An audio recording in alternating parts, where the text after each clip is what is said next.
Baik, hari ini kita akan melanjutkan pembacaan firman Tuhan. Sekarang sudah ulangan 31. Kemarin kita sudah selesai dengan ulangan pasal 30 tentang kehidupan dan kematian. Bahkan kita sudah membaca tentang kutuk, tentang berkat. Firman Tuhan berkata, perintah yang Tuhan minta dari kita itu tidak sulit sebenarnya. Bukan di dasar laut yang terlalu dalam untuk kita selami. Bukan juga di langit yang terlalu tinggi untuk kita daki. Tetapi ada itu hanya dalam hati dan mulut kita, yaitu firman Tuhan. Saat kita mau taat, saat kita mau dengar-dengaran, maka Tuhan itu sanggup memberkati hidup kita. Nah, sekarang kita lanjut ulangan 31, judulnya Yosua sebagai pengganti Musa. Jadi saudara, dengan Musa menyadari bahwa ia sudah semakin tua dan dia akan mati, maka Musa menugaskan Yosua untuk mencatat semua hukum-hukum Allah secara permanen, saudara. Supaya apa? Supaya nanti bangsa Israel itu dapat mengajarkan turun-temurun tentang hukum Tuhan, tentang hukum Taurat kepada anak-anak mereka. Musa juga mempersiapkan bangsa itu untuk menghadapi kepergiannya. Jadi dengan demikian kita melihat di sini saudara bahwa Musa itu ingin menyerahkan tongkat estafet. Kita juga sebagai pemimpin rohani tidak bisa membuat orang-orang itu bergantung kepada kita, saudara Karena satu saat kita juga mungkin akan selesai, akan dipanggil Tuhan, atau kita memang harus membawa mereka itu datang kepada Tuhan secara pribadi. Makanya saya juga berkata, semua ada waktu pensiunnya. Musa pun pensiun ketika dia tahu dia sudah semakin tua dan dia akan mati. Tapi bagi hamba Tuhan itu jangan mempensiunkan diri Saya mendengar ada orang yang berkata pada saya, saya kalau sudah tua Bu mau berhenti melayani. Umur 60 saya mau berhenti pelayanan. Berhenti pelayanan. Dia tanya kepada saya, kalau Ibu Debbie, saya bilang saya selama Tuhan masih mau pakai, saya melayani. Melayani itu kan bukan hanya berkhotbah, kita berdoa, kita nginjilin orang, kita doain orang, itu juga pelayanan. Nah, Musa menyadari bahwa dia akan segera mati. Makanya dia mempersiapkan penggantinya, yaitu Yosua, saudara. Kita baca ulangan 31 ayat yang pertama, Yosua sebagai pengganti Musa. Kemudian pergilah Yosua lalu mengatakan segala perkataan ini kepada pada seluruh orang Israel. Ayat 2, berkatalah ia kepada mereka, aku sekarang berumur 120 tahun Musa. Jadi kemudian pergilah Musa dan kepada seluruh orang Israel dia berkata, aku sekarang berumur 120 tahun. Aku tidak dapat giat lagi, dan Tuhan telah berfirman kepadaku, sungai Yordan ini tidak akan kau seberangi. Tuhan Allahmu dialah yang akan menyeberang di depanmu, dialah yang akan memunahkan bangsa-bangsa itu dari hadapanmu, sehingga engkau dapat memiliki negeri mereka. Yosua dialah yang akan menyeberang di depanmu seperti yang difirmankan Tuhan. Kalau kita lihat saudara, Musa ini orang yang sangat luar biasa. Dari awal ketika dia melakukan sebuah pelanggaran, dia memukul gunung batu itu, lalu dia marah karena bangsa Israel. Pada waktu itu saudara, dia tahu bahwa Tuhan sudah berkata dia tidak akan masuk ke tanah perjanjian. Mungkin kalau sebagian orang lain atau hamba Tuhan lain ketika dia dikatakan kamu lakukan tugas ini tapi kamu tidak akan melihat hasil dari tugasmu. Saya yakin mungkin hamba Tuhan lain pasti akan dongkol, akan kecewa, akan marah. Ngapain saya bawa bangsa ini keluar, orang saya aja gak dimasukin ke tanah perjanjian. Dan Alkitab berkata Musa pernah meminta itu berkali-kali kepada Tuhan, izinkan aku masuk. Ini adalah sebuah proyek yang besar yang Tuhan persiapkan bagi bangsa itu. Tapi Musa dikatakan tidak akan melihat tanah itu.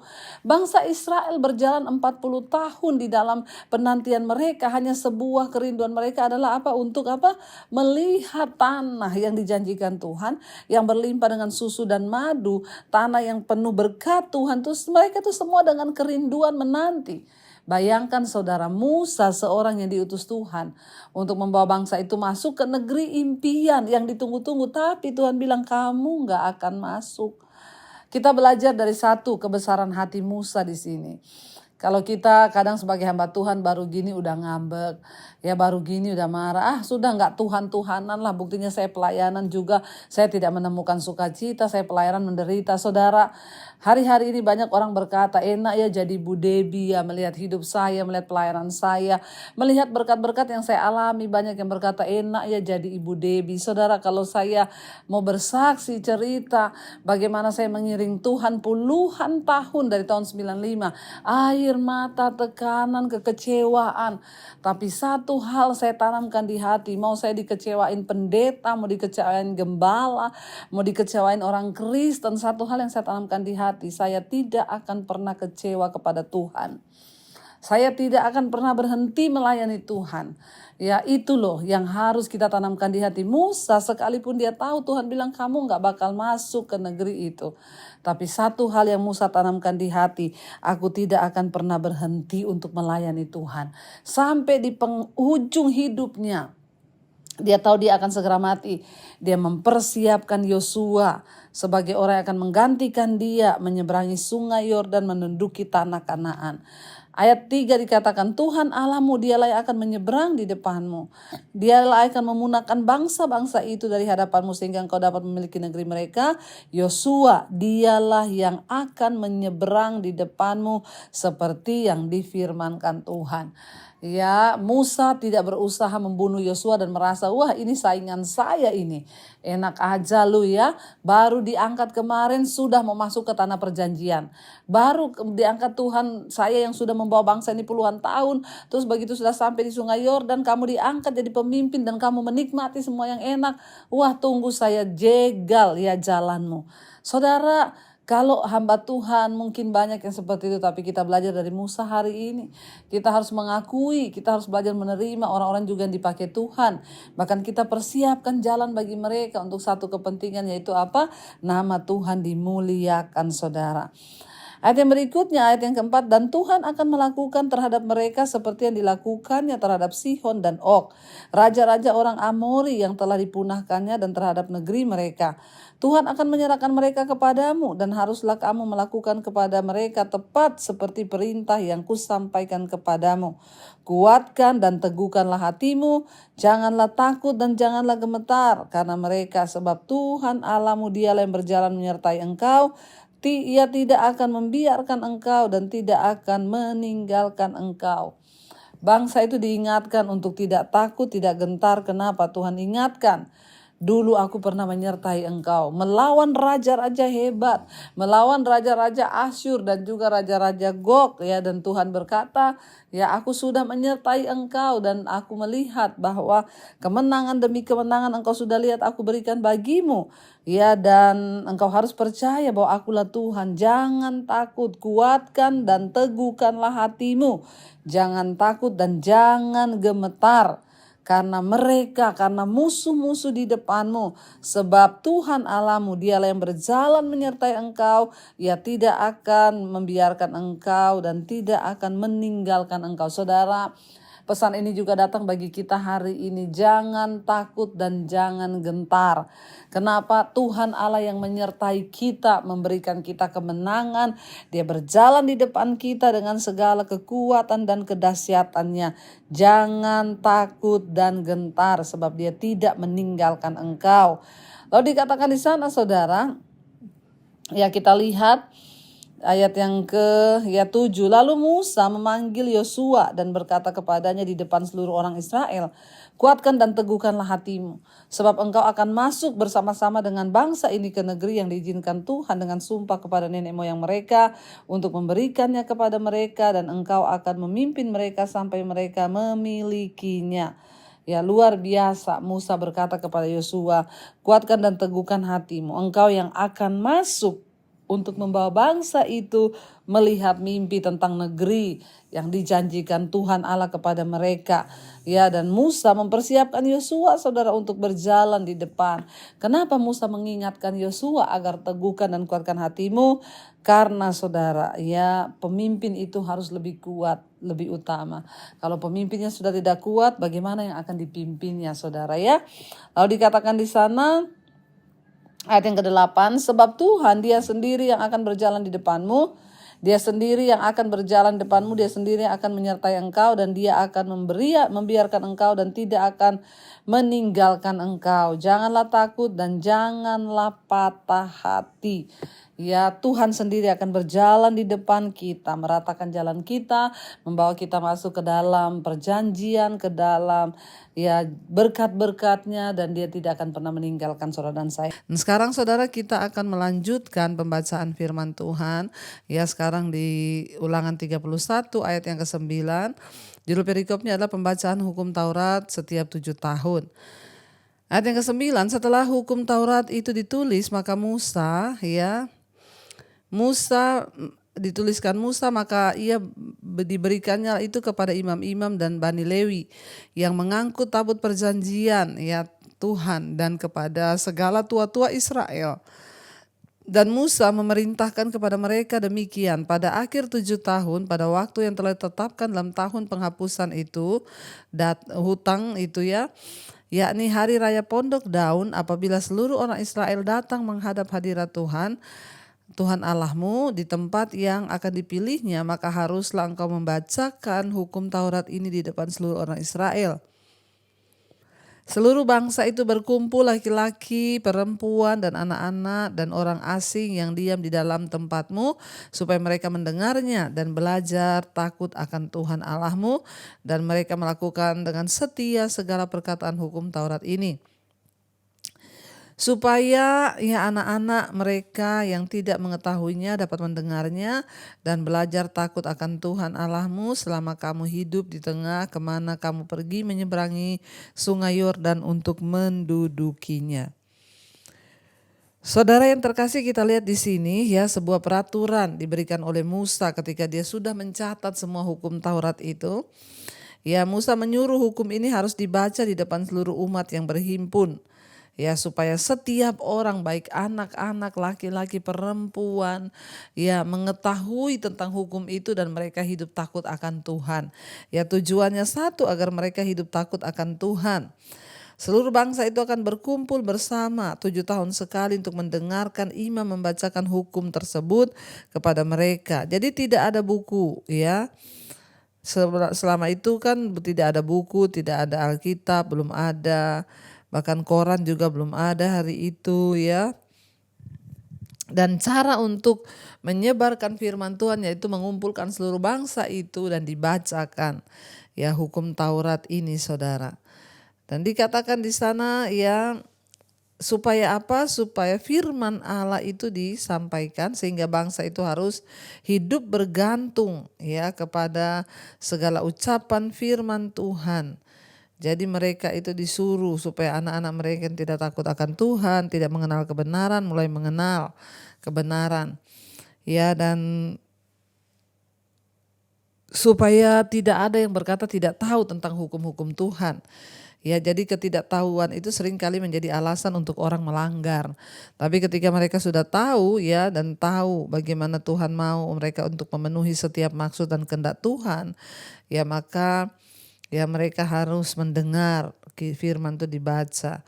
Bagi orang-orang Ibrani, proses ini dimulai sejak anak-anak, mengajar anak-anak kita yang baru mereka percaya kepada Yesus dan mereka juga jangan ada alasan mereka tidak mengetahui hukum-hukum Tuhan. Sekarang itu banyak saudara anak-anak yang sudah tidak mengenal hukum Tuhan, tidak mengenal firman Allah.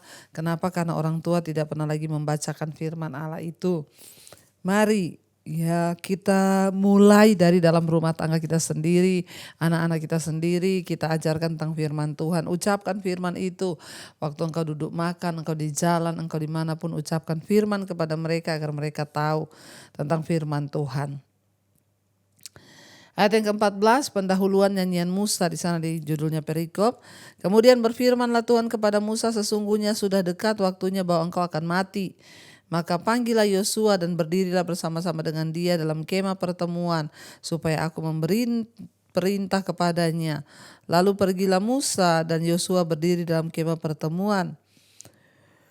Dan Tuhan menampakkan diri di kemah di dalam tiang awan, dan tiang awan itu berdiri pada pintu kemah.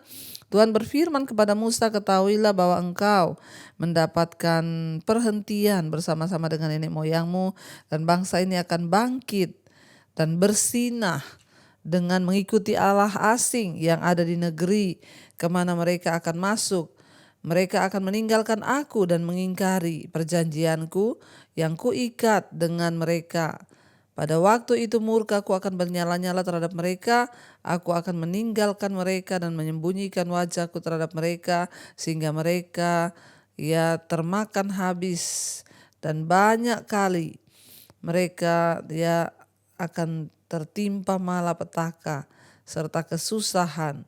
Maka pada waktu itu mereka akan berkata, bukankah malapetaka ini menimpa kita oleh sebab Allah kita tidak ada di tengah-tengah kita? Jadi saudara, Tuhan berfirman kepada Musa, sebentar lagi engkau akan mati, mendapatkan perhentian dengan sanak keluarga nenek moyangmu. Tetapi Tuhan berkata, ketika engkau mati nanti bangsa ini akan berbalik daripadaku dan bersinah dengan mengikuti Allah lain. Tuhan tuh sudah tahu apa yang akan terjadi, saudara. Jadi di hidup kita ini juga Tuhan sudah tahu. Karena itu mari kita memohon belas kasihan Tuhan, agar Tuhan terus mampukan kita, agar Tuhan terus mampukan hidup kita dan hati kita, jangan beralih kepada yang lain. Tuhan Maha tahu, jadi dia berkata kepada Musa, kamu akan mati dan bangsa ini akan berbalik daripadaku dan akan bersinah setelah Musa tidak ada. Karena enggak lagi ada orang yang mengingatkan kepada mereka firman Tuhan. Lalu Tuhan bilang, dan aku akan menghukum mereka.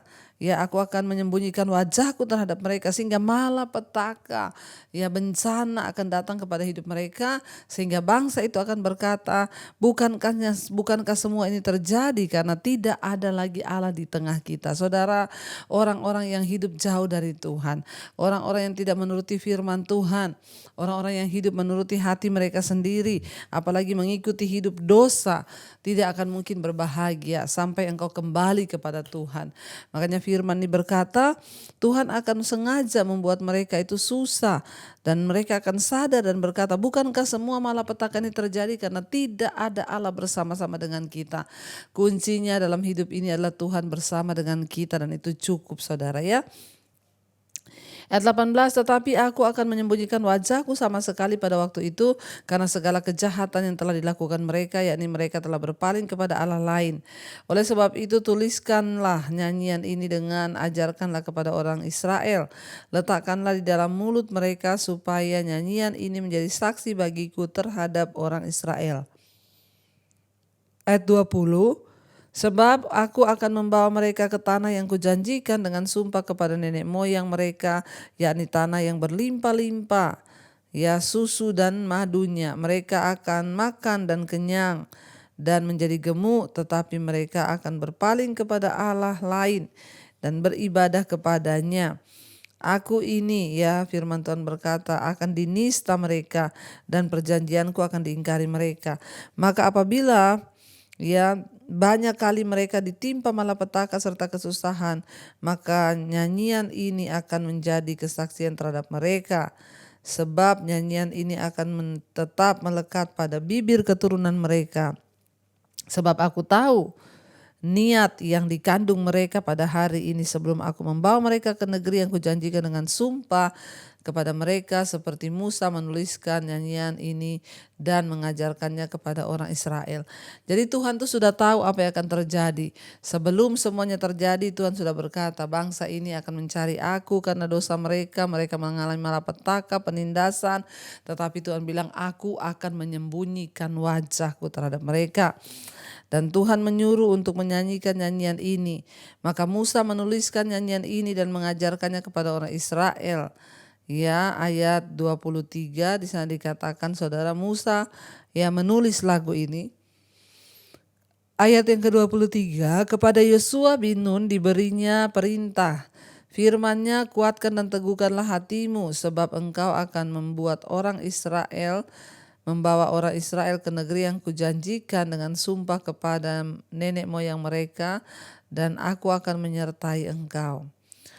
Ketika Musa selesai menuliskan perkataan hukum Taurat itu dalam sebuah kitab sampai perkataan yang penghabisan, maka Musa memperingatkan kepada orang-orang Lewi pengangkut tabut perjanjian Tuhan demikian, ambillah kitab Taurat ini dan letakkanlah di samping tabut perjanjian Tuhan Allahmu, supaya menjadi saksi di situ terhadap engkau, sebab aku mengenal kedegilan dan tegar tengkukmu. Sedangkan sekarang selagi aku hidup bersama-sama dengan kamu, kamu sudah menunjukkan kedegilanmu terhadap Tuhan, terlebih lagi nanti kalau aku sudah mati. Jadi Musa itu menjadi seorang yang mengingatkan bangsa itu. Musa bilang, bawa ini hukum Taurat, taruh dalam tabut, di samping tabut itu. Kenapa? Aku tahu engkau itu orang yang degil, keras kepala, keras hati, Musa bilang. Sedangkan aku masih hidup saja engkau degil, apalagi kalau aku sudah mati, kata Musa. Pasti engkau akan memberontak terhadap Tuhan, ya. Dan dikatakan di sana, ya, Musa berkata, ketika Musa menyuruh bangsa itu menuliskan hukum Taurat itu, maka dia menyuruh orang Lewi yang akan mengangkut tabut itu untuk meletakkan Taurat itu di samping tabut perjanjian. Ayat yang ke-28,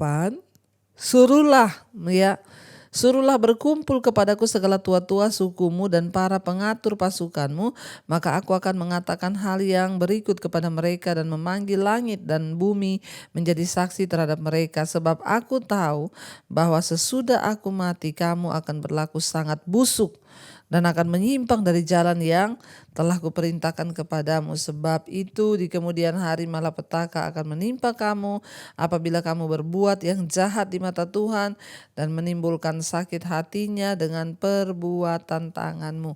Jangan pernah menimbulkan sakit hati Tuhan, saudara, ya, dengan perbuatan kita yang jahat. Lalu Musa menyampaikan ke telinga seluruh jemaat Israel nyanyian ini sampai perkataan yang penghabisan. Kita melihat di sini bahwa Tuhan itu Tuhan yang murka. Ketika kita hidup jauh dari Tuhan, maka Dia akan mendatangkan malapetaka, karena itu adalah hukumnya, tabur tuai. Orang yang hidup sungguh-sungguh berpegang pada perintahnya akan diluputkan, tapi orang yang tidak berpegang pada kebenaran, mereka akan mengalami malapetaka. Mari kita mau tundukkan kepala, kita mau satukan hati, kita berdoa, saudara. Terima kasih Bapa, kami mengucap syukur buat firman Tuhan yang kami dengar. Tuhan mengajarkan kepada kami bahwa ketika kami hidup jauh dari Tuhan, maka malapetaka, kutuk, penderitaan itu yang akan kami alami, karena Tuhan akan memalingkan wajahnya dari kami. Engkau akan menjauh dari kami. Dosa membuat hidup kami terpisah dari Tuhan. Ajar pada kami untuk hati kami terus berpaut kepada Tuhan, tidak menyembah yang lain, tetapi hanya menyembah kepada Allah kami yang hidup, Allah Israel yang kami puji. Terima kasih Bapa, Engkau Tuhan yang berdaulat atas hidup kami. Bawa kami untuk selalu setia kepada Tuhan. Apapun yang menjadi persoalan pergumulan kami, Tuhan, untuk bekerja mendatangkan kebaikan. Terima kasih Bapa, kami buka hati dan tangan kami untuk menerima berkat Tuhan. Karena itu saudara, terimalah kiranya berkat dari Allah Bapa, cinta kasih Tuhan Yesus Kristus, penyertaan Allah Roh Kudus melimpah atas hidupmu hari ini bahkan sampai kali yang kedua. Tuhan Yesus datang menjemput kita, nama kita tercatat dalam kitab kehidupan. Dalam nama Tuhan Yesus yang percaya diberkati Tuhan, katakan bersama, amin, amin, amin. Tuhan Yesus memberkati saudara, shalom dan Immanuel.